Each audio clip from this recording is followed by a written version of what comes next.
College போறதுன்றது படிக்கிறதுக்கான தெரிஞ்சா எனக்கு தெரியல. பட் நாங்கள் 2 இயர்ஸ்ல ஒண்ணுமே கற்றுக்கல. இதுதான் என் பாயிண்ட்.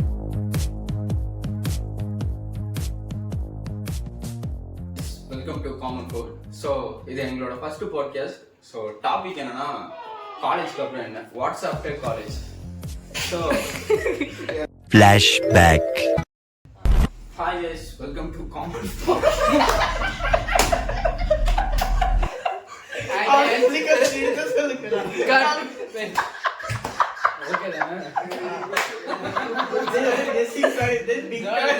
சமய ரியாக்ஷன் அவன் ஏதோ சொல்றான்.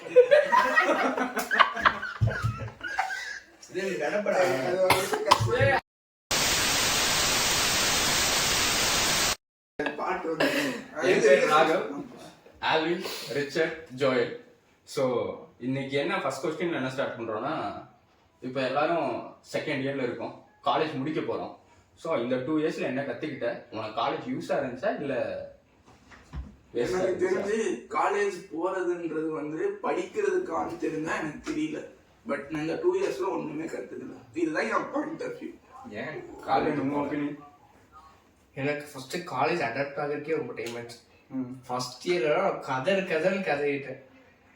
ஸ்கூல்ல இருந்து காலேஜ் போய் அவங்களோட சரௌண்டிங்ஸ்ல இருந்து ஒரு 6 months டைம் எடுத்து ஒரு செமஸ்டர். அதுக்கப்புறம் தான் எப்படி எக்ஸாம் எழுதணும், எப்படி தான் இது பண்ணுவோம் அதை கற்றுக்கிட்டு எனக்கு ஒரு அளவுக்கு நல்லா போகுது. ரிச்சர்ட்? இல்லை, ஆக்சுவலி என்னோட கோர்ஸ் பார்த்தீங்கன்னா பிஎஸ்சி கோர்ஸ். அதனால எனக்கு அது ஒரு இன்ட்ரெஸ்ட் எடுத்து தான் நான் உள்ளே போனேன். உள்ளே போய் பார்த்தா நான் வேற ஒரு பையன், வேற 2 பசங்க மட்டும்தான் லைக் அதை பற்றி ஒரு நாலேஜ். மற்ற எவனுக்குமே நாலேஜ் இல்லை, எல்லாம் சும்மா கடனுக்குன்னு வந்து உட்காந்துருக்கானுங்க.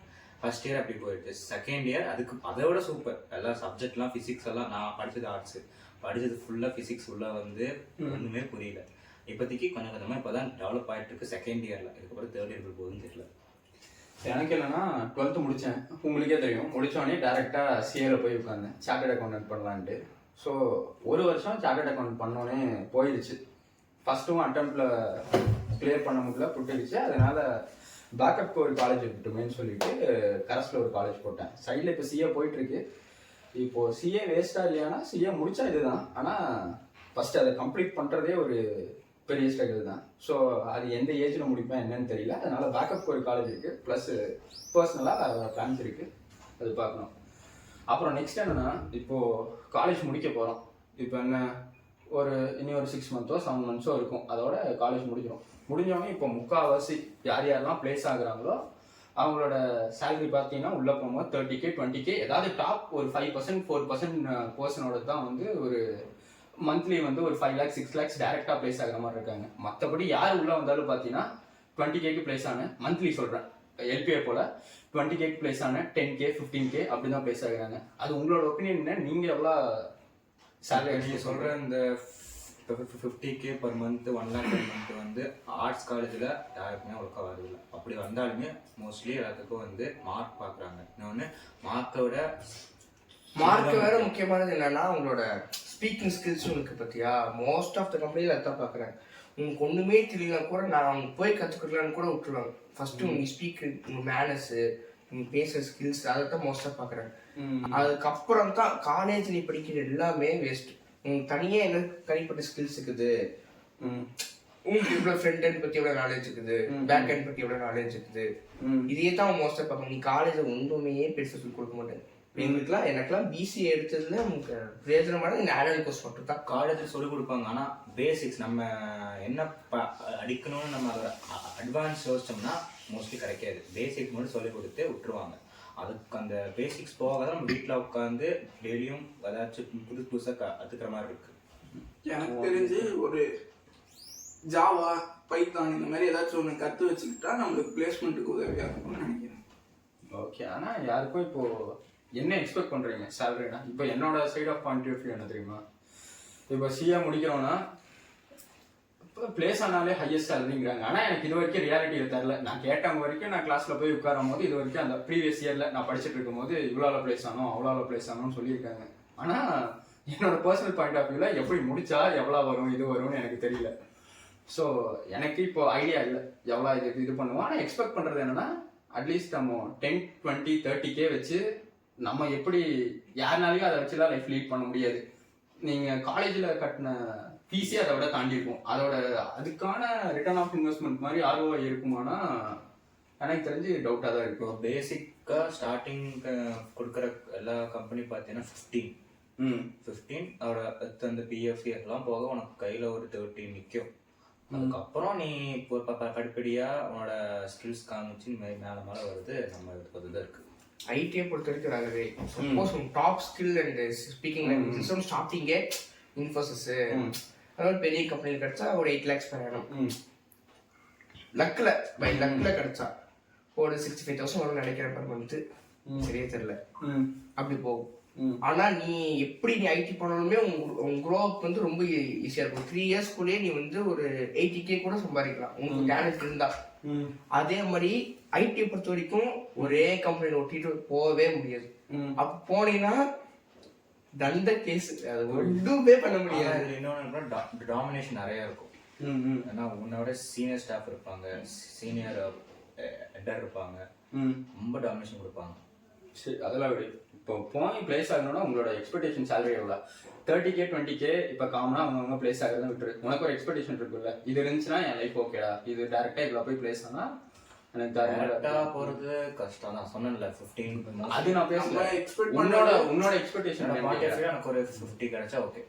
லைக் பேசிக் நீட்ஸ்லாம் பண்ணி எனக்கு சேவிங்ஸ் பண்ணுறதுக்கு 50 கிடைச்சா பெட்டர். 50K போகும் பேசிக் ஃபஸ்ட்டு. உனக்கு உங்க எக்ஸ்பெக்டேஷன் எவ்வளோ? லாக்ஸ்லயும் வச்சுக்கோ, ப்ரோஸ்லயும் போட்டு. நான் உங்க எக்ஸ்பெக்டேஷன் என் எக்ஸ்பெக்டேஷனும் அதே 50K தான். அதுனா ஒரு ஸ்டாண்டர்ட் ஆஃப் லிவிங் வாழ முடியும். அதுதான் என் எக்ஸ்பெக்டேஷன் என்ன 50K இல்லை எக்ஸ்பெக்டேஷன் நீ சொல்லிட்டேன். சரி, ஒரு 80K 90K ஸ்டார்டிங்கே கிடைச்சதா நம்மளோட வே ஆஃப் க்ரோவை நீ யோசிச்சு பாரு. நீ அடுத்த கம்பெனி போகும்போது எனக்கு அந்த கம்பெனி உங்களுக்கு சேலரி கொடுத்தாங்க, நான் ஏதோ நிறைய எக்ஸ்பெக்ட் பண்ணுவேன். ஸோ அது மூலியமா ஆன் சைட்டு அது இதுன்னு போய் நமக்கு ஒரு நல்ல இது இருக்கும்ல, இமேஜ் இருக்கும்ல. எனக்கு என்னோட எக்ஸ்பெக்டேஷன்னா 80-90 ரொம்ப அதிகமாக சொல்கிறேன். எனக்கு ஒரு 2 lakhs 3 lakhs மந்த்லி இன்கம் இருந்துச்சுன்னா ஓகே. நான் இதுக்கப்புறம் எனக்கு ப்ரொமோஷன் கிடைக்க இது கிடைக்காட்டியும் நான் அதை வச்சு சைடில் என்னோட இன்வெஸ்ட்மெண்ட்டையும் நான் பார்த்துக்கலாம், இதையும் பார்த்துக்கலாம், ஃபேமிலியும் பார்த்துக்கலாம். ப்ளஸ் என்கிட்ட சர்ப்ளஸாக நிறைய இன்கம் சேரும். அதை வச்சு நான் என்னென்ன தனியாக ஒரு பிஸ்னஸ் ஸ்டார்ட் பண்ணி க்ரோ பண்ணுறதுனால எனக்கு சைடு இன்கமாக வர வச்சுக்கலாம். இல்லை இன்கேஸ் நம்ம யூடியூப் சேனல் வச்சுருக்கோம், அது இதுக்கு நம்ம சைடு இன்வெஸ்ட் பண்ணணும்னாலும் அதுக்கு நம்ம இது பண்ணிக்கலாம். ப்ளஸ் 2 lakhsனா ஒரு கம்ஃபர்டபுளாக இல்லை, நல்லாவே என்னால் லைஃப் லீட் பண்ண முடியும். எக்ஸ்பெக்டேஷன்ஸ் தானே. எக்ஸ்பெக்டேஷன் தான், அது ரியாலிட்டி நான் சொல்ல வரல. ரியாலிட்டி எவ்வளோ இருக்கும் அதெல்லாம் எனக்கு தெரியல. ஸோ நமக்கு ரியாலிட்டி எப்படியும் கம்மியாக தான் இருக்கும். ஆனால் நம்ம இங்கே கொஞ்சம் நிறைய ஸ்கில் கற்றுக்கிட்டு ஒரு எக்ஸ்பீரியன்ஸ் வச்சு நம்ம ஃபாரின் கண்ட்ரீஸ்ல போய் நம்ம ஜாப் பார்த்துட்டோம்னா கொஞ்சம் ஈஸியாக இருக்கும். ஆனால் அது இன்னொன்று என்னன்னா ஃபாரின் கண்ட்ரீஸ்ல நீ எவ்வளோ அங்கே சம்பாதிக்கிற அதுக்கேற்ற மாதிரி ஒரு எக்ஸ்பென்ஸும் அங்கே இருக்கும். அந்த சேவிங்ஸ் வச்சா நீ இங்கே மறுபடியும் இங்கே வர முடியும். ஓகே, இப்போ உனக்கு நீ 50-50ங்கிற. ஸோ மந்த்லி ஒரு 3 to 4 lakhsல பிளேஸ் ஆகிறேன்னு வச்சுக்கோ. உன் ஸ்பெண்டிங் எப்படி இருக்கும்? ஸ்பெண்டிங் எப்படி இருக்கும் ப்ளஸ் அதை காம்பவுண்ட் பண்ணுறதுக்காக நீ என்ன பண்ணுவேன்? உன்னோட பர்சனல் நெட் இப்போ மாதம் 5 லட்ச ரூபா வாங்குறீங்கன்னா நீ என்ன பண்ணுவேன்? என்ன இப்போ இதே லைஃப் மோஸ்ட்லி மெயின்டைன் பண்ணுவேன். அதில் வர சேவிங்ஸ் வச்சு நான் சேவிங் பார்ப்பேன். அந்த சேவிங் ஏதாச்சும் இப்போ லேண்ட் வாங்குறதோ ப்ராப்பர்ட்டி வாங்குறதோ அதில் போய் நான் இன்வெஸ்ட் பண்ணுவேன். மற்றபடி அவ்வளோ பெருசாக போகிற மாதிரி இல்லை.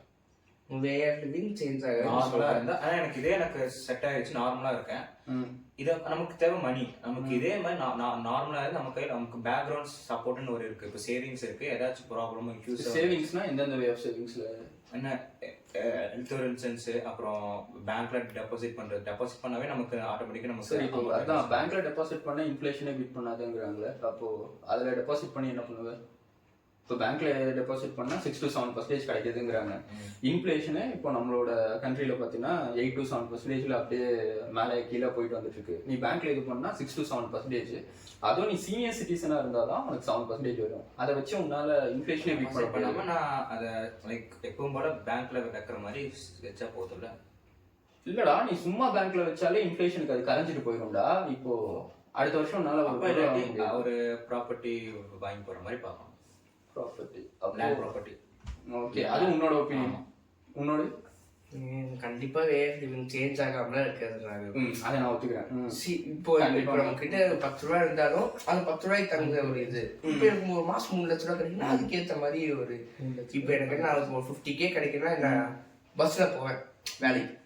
இப்போ 3 lakh கிடைக்குதுன்னு வச்சுக்கோ, பெட்ரோல் செலவுப்படி கார்ல போறது பைக்ல போறதுன்னு போலாம். அதனால நமக்கு ஒரு கம்ஃபர்ட்னஸ் கிடைக்குமா? எல்லாரும் அதான் பார்ப்பாங்க. ஏன் நீ பார்க்க மாட்டியா? ஜோயல் லம்போகினி ஒன்று போட்டு எடுத்துருவான். ஜோயல் மேரியோலயே. உன்னோட ஒப்பீனியன் என்ன? என்னோட ஒப்பீனியனா ஆல்வினோட மாதிரி தான்.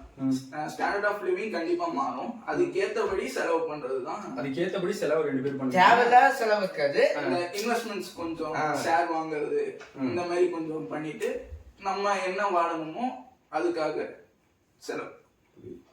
என் சைடு என்னன்னா, எனக்கு பிடிச்ச விஷயமே சைடில் இன்வெஸ்ட் பண்ணுறது, மார்க்கெட்டில் இது போடுறது, அது எனக்கு என்ன என்னோட பேஷன் மாதிரி அது ஒரு சைடில்.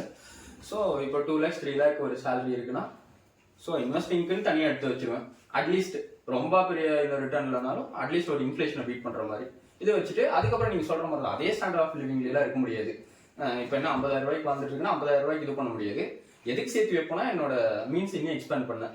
இப்போ என்ன, இப்போ எனக்கு 2 lakhs சேலரினா அதை வச்சு நார்மலாக ஒரு கார் வாங்கிக்கிறேன், இன்வெஸ்ட் பண்ணி என்னோட இன்னும் கொஞ்சம் என்னோட மந்த்லி வர இன்கம்மை கொஞ்சம் எக்ஸ்பேண்ட் பண்ணி அதை விட ஒரு பெரிய காராவோ பெரிய லைஃப் ஸ்டைலுக்கோ மாறலாகி ஷிஃப்ட் ஆகி கொஞ்சம். ஸோ அதுக்கு தானே ஏர்ன் பண்ணுறேன். அது உண்மை. ஸோ இப்போ பிஸ்னஸ் அதெல்லாம் விடுங்க, ஒரு கம்பெனிக்கு போகிற இப்போ என்னன்னா நம்ம ப்ரொமோஷன் ஆகி தான் நீ வந்து ஒரு அப்பர் லெவலுக்கு போக முடியும். அந்த கார்பரேட் லேடர்லாம் மேலே ஏறணும். ஸோ நீங்கள் ஏறணும்னா இப்போ ஒருத்தர் வந்து வெளியே சொல்கிறது கேட்டிருப்பீங்க, நான் மேனேஜராக இருந்தேன், அதுக்கப்புறம் கொஞ்ச நாள் ஆகிட்டு ப்ரொமோட் ஆகி நான் இந்த போஸ்டிங் போயிட்டேன் அந்த போஸ்டிங் ஆகிட்டேன் அப்படிங்குவாங்க. ஸோ நீங்கள் அந்த இடத்துக்கு போகணுன்னா ஸோ இப்போ என்னென்ன தேவைன்னு நினைக்கிறேன் உன்னோட இதுபடி? என்னோட இதுபடி பார்த்தீங்கன்னா டெக்னிக்கல் நாலேஜ் நிறைய வேணும். நிறைய பேர் என்கிட்ட சொன்னது வந்து எப்படியோ ஒரு போய் நிறைய எக்ஸ்பீரியன்ஸ் கெயின் பண்ணிக்கோங்க இப்படின்னு சொல்லியிருக்காங்க. எக்ஸ்பீரியன்ஸ் கெயின் பண்ண போனால் நம்ம கொஞ்சம் எக்ஸ்ட்ரா பொசிஷனுக்கு போகிற மாதிரி சொல்லி என்னை பொறுத்த வரைக்கும் அதுதான். உன்னோட ஒப்பீனியன்? ஒரே இது ஆர்கனைசேஷன் கிட்ட நம்ம நிற்க வேண்டாம், மாறிட்டே இருந்தால் நமக்கு கொஞ்சம் எக்ஸ்பீரியன்ஸ் டிஃப்ரெண்ட்டாக கிடைக்கும். டிஃப்ரெண்ட் பீப்புளை மீட் பண்ணலாம், டிஃப்ரெண்ட் இது கிடைக்கும். எனக்கு இந்த ஐடிக்குள்ளே எப்படி இதுன்னு தெரில. நான் ஸ்டார்டிங் எடுத்ததே சிஏ தான். முடிச்சோடனே இப்போ சிஏன்னா என்ன ஒரு ப்ரொஃபஷனல் கோர்ஸ் தானே. முடிச்சோடனே இது இருந்தாங்க, ஆனால் அது ப்ரீவியஸ் இயர் பண்ணிருந்தேன், அப்படியே அது இப்போ ட்ராப் ஆகிடுச்சு. ஆனால் அதனால எனக்கு இந்த கம்பெனிக்குள்ளே கார்பரேட் லெவலில் எப்படி இது பண்ணுறது அது பண்ணுறது அதை பற்றி ஐடியா இல்லை. ஆனால் எனக்கு தெரிஞ்ச வரைக்கும் இப்போ நார்மலாக நம்ம ஒரு கம்பெனியோ பிஸ்னஸோ ஸ்டார்ட் பண்ணால் என்ன வச்சுப்போம், ஒருத்தரை வேலைக்கு எடுக்கணும்னா அவனுக்கு ஓரளவுக்கு நம்மளுக்கு சொல்கிறதா நம்மளுக்கு செய்ய தெரியணும். அந்த ஸ்கில் இருந்துச்சுனாலே நம்ம உள்ளே எடுத்துருவோம். இன்கேஸ் அவனுக்கு அந்த ஸ்கில்லே தரலைன்னா நம்ம ஒரு 10,000 ரூபாய் அவனுக்காக மாசம் நம்ம வேஸ்ட் பண்றதுல. கம்பெனியை பொறுத்த அளவுக்கு எவ்வளவு எக்ஸ்பீரியன்ஸ் இருக்கு இதெல்லாம் பாக்குறாங்க மெயினா. அதை வச்சுதான் அவங்க. நான் என்ன சொல்றேன்னா, நம்ம புதுசா உள்ள போகும்போது எக்ஸ்பீரியன்ஸ் ஒன்றும் இருக்காது. நம்ம இங்க இருந்து ஒன்னொன்னா கத்துக்கிறத வச்சு ஓகே என்னால இந்த சாஃப்ட்வேர் பில்ட் பண்ண முடியும், அதுக்கான கெப்பாசிட்டி இருக்கு, அட்லீஸ்ட் நான் அதுக்கு ஒரு சின்ன பேக் எண்ட் இருக்காது என்ன பண்ண முடியும்னா அவங்க ஹையர் பண்றதுக்கு. ஐடி கம்பெனிஸ் என்ன ஃபீல் பண்றாங்கன்னா, இப்போ ஃப்ரெஷர் எடுத்து அவங்கள ட்ரெயின் பண்ணி அவங்க இது பண்றதோட அவங்க ஃப்ரெஷ் இது நல்லா ட்ரெயின் பண்ணவங்க எடுத்தாங்கன்னா அவங்களுக்கு வேலை கொஞ்சம் ஈஸியா முடியும். அந்த மாதிரி பாக்குறதுனால அவங்க ஃப்ரெஷரை மோஸ்டா ப்ரிஃபர் பண்ண மாட்டேன்றாங்க. ஆனா நீ சொல்றது மாதிரி வர டிஃப்ரெண்டா வந்து யோசிச்சு பாரு. ஒருவேளை இப்போ வந்து அவங்க ஒரு ப்ரொஃபஷனலே வச்சுக்காங்கன்னு வச்சுக்கோ, அவங்களுக்கு வந்து அவங்க எக்ஸ்பென்சஸ் கொடுக்கறது நிறைய அவங்க சேலரி கொடுக்கணும். அது சில கம்பெனியை பொறுத்து.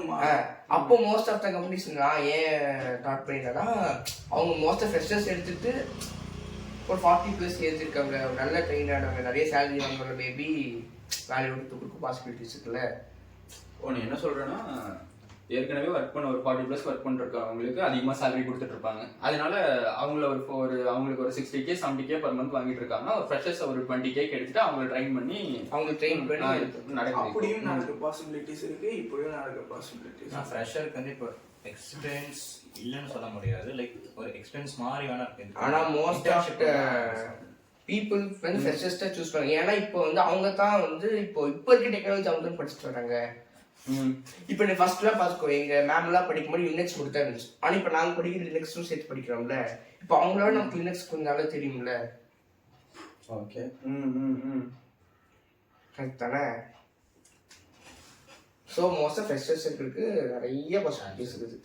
அதை வச்சு எக்ஸ்பென்ஸும் கம்மி பண்ணிக்கிறாங்க. உன்னோட ஒப்பீனியன் அது. இப்போ நான் ஒரு கம்பெனி வைக்கிறேன்னு வச்சுக்கோ, நான் எல்லாத்தோட ப்ரொஃபைல் பார்க்குறேன். இப்போ ஒரு 15 வருஷம் எனக்கு எக்ஸ்பீரியன்ஸ் இருக்குது, 20 வருஷம் 30 வருஷம் எனக்கு எக்ஸ்பீரியன்ஸ் இருக்குது, 30 வருஷம் எக்ஸ்பீரியன்ஸ் இருக்கு கை வரான்னு வச்சுக்கோ, அவங்க கேட்குற சேலரி எப்படி இருக்கும் நீ யோசிச்சு பாரு. எனக்கு 2 lakh அவன் கேட்குறது லேக்ஸ் தான் கேட்பான். 2 lakh 3 lakh வேணுங்க அப்படின்னு கேட்டானா அவங்க தண்டமா 3 லட்சம் செலவு பண்ணி, ஆனா அவன் பண்ற வேலை நல்லா தான் இருக்கும், அதுக்கு 3 லட்சம் செலவு பண்ணி எனக்கு என்ன இருக்கும். இதுவே ஃப்ரெஷர் சரி எனக்கு சார் ஒரு 5 years எக்ஸ்பீரியன்ஸ் இருக்கு சார், அவனுக்கு ஒரு திறமை இருந்தா எக்ஸ்பீரியன்ஸ் ஓரளவுக்கு இருக்குது, அவனை நம்பி எனக்கு கொடுத்தனா மேபி என் கம்பெனி இன்னும் ப்ராஃபிட்ல போட்டு தான் நான் பார்ப்பேன். நல்ல பாயிண்ட் தான். உங்களோட சொல்லிட்டேன். சரி, அவ்வளோதான் பாய்ஸ். அவ்வளோதானா? சரி. உங்களுக்கு வேற ஏதாச்சும் கேள்வி ஏதாச்சும் கேட்கணும்னு தோணுதா? ஏதாச்சும் ஆப்போசிட்டாக இல்ல நீங்க சொன்ன பாயிண்ட் நீ அப்போஸ் பண்ணிக்கிறேன். இல்ல எல்லாமே அக்ரி பண்ற அளவுக்கு தான் இருக்கு. உனக்கு ரிச்சர்ட் அக்ரி பண்ற அளவுக்கு இருக்கா இல்ல உனக்கு உனக்கு எல்லாமே கொஞ்சம் மாத்தணும். ஏன்னா லைக் சேம் லைஃப் ஸ்டைல் இருக்காதுதான். ஆனா கார் வாங்குறோம் வீடு வாங்குறோம் அது ஓகே. ஆனா நமக்கு அந்த எக்ஸ்பென்சஸ் வந்து எப்பவுமே நமக்கு இருந்தா நமக்கு லைஃப் நார்மலா இருக்கும். நீ சொல்றது கரெக்ட் தான். நான் என்ன சொல்றேன்னா நம்ம எக்ஸ்பென்சஸ் அப்படியே ரொம்ப நம்ம எக்ஸ்பென்சஸ் ஏத்திட்டே போனா கூட நம்ம எப்படி சொல்றது எக்ஸ்பென்சஸ் வேற நம்ம லைஃப் ஸ்டைல்ஸ் வேற. இப்போ கார் எல்லாத்துக்கும் மெயினா வேணும், வண்டி எல்லாத்துக்கும் வேணும். இன்னும் நம்ம எப்பவுமே இப்போ லக்ஸரியா இப்போ ஏதாச்சும் ஸ்டாப் பண்ணுவோம். இப்போ ஒரு ஒருத்தரோட ஹோட்டலோட நல்லா இருந்துச்சுன்னா அங்க போய் சாப்பிட்டா அங்க நல்லா இருக்கும் சாப்பிடலாம். அதுக்குன்னு போய் 5 star ஹோட்டல்ல போய் சாப்பிடணும்னு நினைச்சோம்னா நான் என்ன சொல்ல வரேன்னா நீ 5 star ஹோட்டல்ல போய் சாப்பிட்றது தப்பு இல்லை.